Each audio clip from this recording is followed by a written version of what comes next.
I had never heard of these, chat, but Kance told me about them. Ted Ed has a series of 66 riddles where you watch a short video and you try and solve it. And I think it'd be very fun to do because there's nothing I like more than trying to do logic on stream and looking like an absolute fucking fool. So let's just grip it and rip it. Taking that internship in a remote mountain lab might not have been the best idea. Okay. Pulling that lever with the skull symbol just to see what it did probably wasn't so smart either. But now is not the time for regrets, because you need to get away from these mutant zombies fast. Okay. With you are the janitor, the lab assistant, and the old professor. Okay. You've gotten a head start, but there's only one way to safety. Across an old rope bridge spanning a massive gorge. Okay. You can dash across in a minute, while the lab assistant takes 2 minutes. Okay. The janitor is a bit slower and needs 5 minutes. 5 and the minutes? professor takes a whole 10 minutes, holding onto the ropes every step of the way. By the professor's calculations, the zombies will catch up to you in just over 17 minutes. So you only have that much time to get everyone across and cut the ropes. Unfortunately, the bridge can only hold 2 people at a time. To make matters worse, it's so dark out that you can barely see, and the old lantern you grabbed on your way only illuminates a tiny area. Can you figure out a way to have everyone escape in time? Remember, no more than 2 people can cross the bridge together. Okay. Anyone crossing must either hold the lantern or stay right next to it, and any of you can safely wait in the dark on either side of the gorge. Most importantly, everyone must be safely across before the zombies arrive. Otherwise, the first zombie could step on the bridge while people are still on it. Finally, there are no tricks to use here. You can't swing across, Cringe. use the bridge as a raft, Cringe. or befriend the zombies. Oh, triple cringe. Pause the video now. Okay, chat, here's the deal. Here's the squeal. There is a lantern here, and they have to go across the bridge with the lantern. And then the most important part is how long everyone takes to go across the bridge. This person takes 1 minute. This person takes 2 minutes. This person takes 5. This person takes 10. And lastly, how long until the zombies get here? 17 minutes before evil zombies get here. Ugh, oh God, they're dripping blood because they're radioactive bad boys. And of course, the bridge is here. Perfect, 17 minutes. So the big thing that fucks us here is the lantern, right? 2 people can go at a time, but presumably the lantern has to come back. In my head, that makes me think that Speedy Gonzalez is gonna be our lantern carrier, which would mean, for example, that old man and this guy could go across in 10. He could go back with 1, taking us to 11. They could go across in 6, taking us to 17. The zombies kill us and we die. So this is not the way to do it. To be perfectly honest, this was the wrong way. It feels like the only options are ordering here, and I don't necessarily want to guess and check, but I mean, we did, like, for example, the easy one was 10, 1, 5, 1, 2, but that's obviously 15, 16, 17, 18, 19. You could do 1 and 2. I don't know why you would do that. 2. You would come back. You would do 5. You would come back, which is 6, 7, 8, 9, and then you would do 10. Unfortunately, that's 19, the same. How do I solve this bridge riddle, you son of a bitch? Lantern always has to come back. You cannot cross and leave the lantern on the other side. Now, the one thing that stuck in my head was that the old man has to hold the ropes the whole time. It feels like if he was holding the ropes, he wouldn't need a lantern, but I think that's a scam. What if it's these 2? So 10 and 2 is 10 minutes. 2 to come back is 12. 2 and 5 is already 17 there. I think I might be perplexed. I don't think I got it.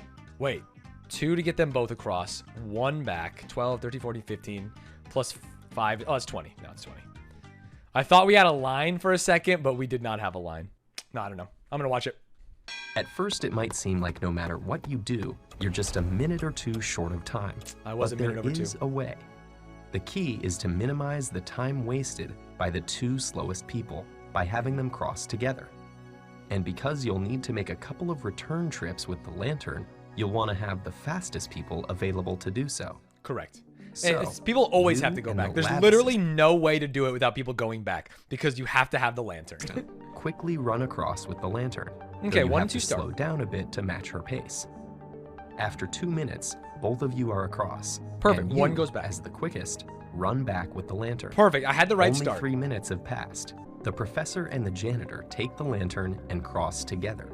This takes them 10 minutes. Ah, 2 comes back the second time. That's janitor brilliant. has to Makes slow sense. down for the old professor. Because who then you're keeps not muttering wasting that the he probably fiver. shouldn't have given the zombies night vision. Yep. By the time All they're makes across, sense. there are 2 only comes 4 back, minutes and then left, 2 and 1 and go you're over. still stuck on the wrong side of the bridge. But remember, the lab Yeah, the double assistant runner, has the been double waiting returner. on the other side, and she's the second fastest of the group. So she grabs the lantern from the professor and runs back It makes so across much to sense. you. Now, with only 2 minutes left, The thing is, it's funny because as I was looking at this paint, I was thinking having a 10 and 5 makes this impossible. Having a 10 and 5 making this impossible should have told me that you can't have a 10 and 5. And the only way to get rid of the 10 and 5 is to have them go together.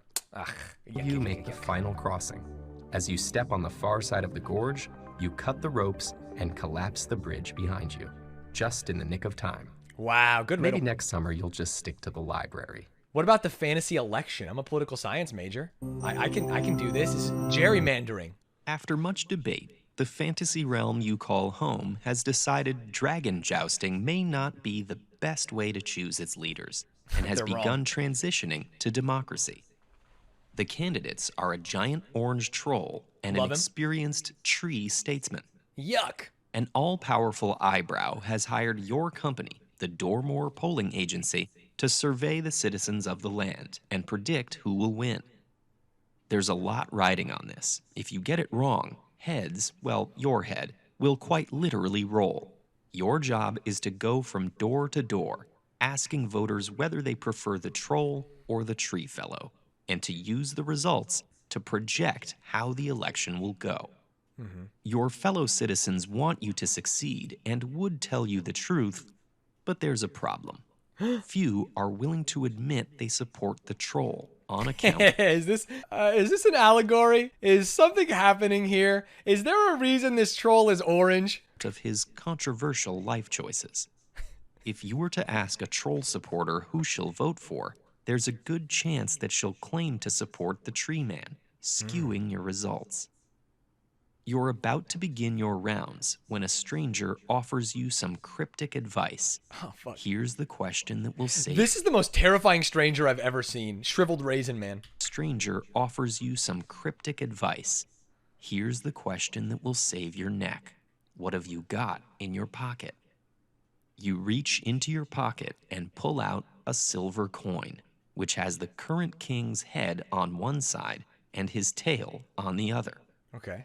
How can you use it to conduct an accurate poll? Okay. There are 2 candidates, a troll and a tree. I'm going door to door polling citizens on their preferred candidate. You have a 2-sided fair coin which you can lend to each pollee. Any number of troll supporters may claim to support the tree because they're ashamed to admit their preferences. You need to come up with a polling method where troll supporters are comfortable telling the truth. Every pollee will follow your protocol if you, or any other third party, cannot be certain of whether a given pollee prefers the troll. Your poll doesn't have to be 100% accurate, but it needs to be close enough to project a winner. What? What? I'm trying to think of if we can abstract. Coin flips are 50-50, right? And so theoretically, if we can get them to say, hey, if you flip heads, you tell me who you would vote for, right? But the problem is they wouldn't vote for troll. And tails means you would tell me who you wouldn't vote for or something like that. No, that's really dumb. That's really, really dumb. These are people. Let's go. Yippee. Woohoo. Now, of them, the ones who say they're voting for Orange Troll are honest Andes. This is an Orange Troll voter. We can count all of them as Orange Troll voters. The problem is, of our Green Tree voters, we think that they are relatively likely to be Orange Troll voters. They could be lying to us. They could be telling us that they're voting for Hillary Clinton. I'm sorry, I mean the tree. When the truth is that they're actually voting for an Orange Troll. We are going to use this beautiful silver coin to determine who is going to win the election so that the evil eyebrow doesn't kill us. I have no idea. Truly no idea. The trick here is to use the coin to add random chance to your interaction that will give troll supporters deniability. That's what I said. Oh, was I right? In other words, You're looking for a system where when someone says troll, it could either be because the coin somehow told them to, or because they actually support the troll. And you'd have no way to tell the difference. Oh, the only difference was I need to not see the coin. That's fine. It's literally fine. So tell them you flip a coin, and then heads vote with your heart, tails pick troll. You know what I mean? It truly, truly doesn't matter. The only difference is I was like, oh, they won't tell me because I'm seeing the coin, right? So you just have them turn around. You'll also need to know how frequently the coin skewed the results, so you can account for it in your calculations. One solution is to have every pollee go into their house and flip the coin. That's the turnaround method. This is what was in my head, but I didn't quite get around the corner. I knew that this would do it for me, but I couldn't articulate it. Fuck. If it lands heads, they should tell you troll, whether or not they actually support him. Correct. And if it lands tails, they should tell you who they really support for. Lands tails, they should tell you their actual preference. I knew Here's it. what happens. Ah, fuck. You poll 200 voters, That's so cringe. and 130 say they'll vote for the troll. For about 50%, or 100 of them, the coin will have landed heads. Yeah, it's just because of the coin. So you can subtract 100 troll votes off his total, and know the troll's real support is 30 to 70, and he's very likely to lose. You've given them plausible deniability because they can say that they're voting for the troll because of the coin versus voting for the troll because of the troll. The election comes around, but before the results can be certified, a third-party candidate swoops in and burns the tree fellow to a crisp. The freshly signed and deeply flawed Constitution mandates that this challenger gets to take his victim's place in a new election.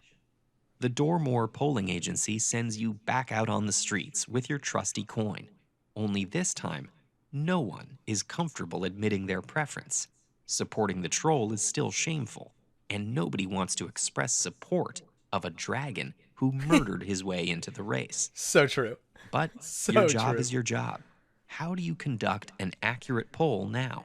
Oh no, they doubled up on me. Oh, fuck. Now the tree's not even here. We love the tree. We were tree supporters. Okay, there are two candidates, a troll and dragon. You're going to door. You have a two-sided coin, which you can lend to each pollee. Everyone may lie or abstain because they're ashamed to admit their preferences. You need to come up with a polling method where everyone is comfortable telling the truth. I mean, couldn't you just abstract out the say you're voting for the troll and go, hey, if you flip heads, you vote for who you're voting for. And if you flip tails, you do the opposite.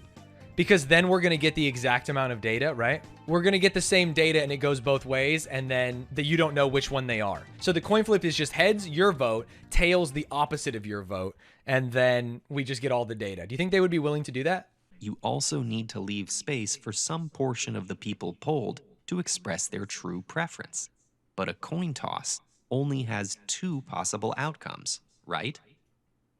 Suppose you have everyone flip the coin twice. Oh, now, fuck, boomed me. There are four possible results. You can tell the people who flip heads twice in a row to report support for the troll, those who get tails twice in a row to report dragon, and those with any other combination to declare their true preference. The chances of getting Ooh, love this. combination to declare their true preference. The chances of getting either two This shows the importance of anonymity in voting so hard, chat. heads or two tails in a row are 50% times 50%, or 25%. Subtracting that proportion of the total respondents from each candidate's score They said you should could use give the you coin. something They didn't close say you to the couldn't flip real twice, you know? distribution. Subtracting 50 from each result reveals that voters seem to prefer the troll by a margin of about 55 Does to my method work, 45. or is my It's method close, dumb as fuck? but as predicted, the troll wins the election, and you live to poll another day.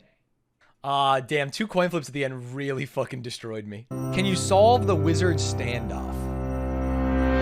You've been chosen as a champion to represent your wizarding house in a deadly duel against two rival magic schools. Pog Your opponents are fearsome. From the Newtonitz school, a powerful sorcerer wields a wand that can turn people into fish, but Okay. his spell only works 70% of the time. And from the Leibton school, an even more powerful enchantress wields a wand that turns people to statues, and it works 90% of the time. Lots are drawn, and you're chosen to cast the first spell in the duel. The Newtnitz magician will go second, and the Leibton enchantress third, after which you'll repeat casting in that order until only one of you is left.